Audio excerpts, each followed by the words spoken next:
Kauno Žalgiris nesnaudžia ir šitas papildymas ne šiaip savo pavardė. Čia yra monstras atvykstantis žaisti į gynybos centrą. Luka Račičius 26, juodkalnietiškas charakteris, daniška futbolo mokykla, augęs Kopenhagen sistemoje, o ten šiaip savo gumbai neauga, ten augina nugalėtojus. Žaidęs Trondheimo kur?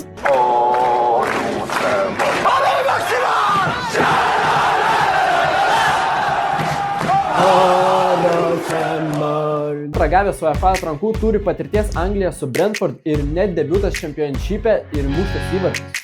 Žaidęs prieš lietuviškas komandas, matęs aukštesnį lygį, aukštesnį tempą, o dabar Kaunas. Jo stiliukas – fiziškas tvirtas, gerai skaito žaidimą, oro dvikovose monstroniškas. Jeigu kyla kamuolys į baudos aikštelę, tai turim įvartį, nes Račičius pramuša galvelę. Tai nėra jaunas projektas, tai žaidėjas, kuris dabar turi duoti rezultatą. Tai gynėjas, kuris nuolat kelia grėsmę prie varžovų vartų. Jeigu Luka užsives top lygoje, tai varžovai tik ir sakys, kas čia per monstras aikštėj vyrauja. Visiems ir taip aišku, kad čia Bombardovskaja papildymas. Alė Patrė atsisveikina, tačiau neilgam, nes greit susimatysim stadionuose.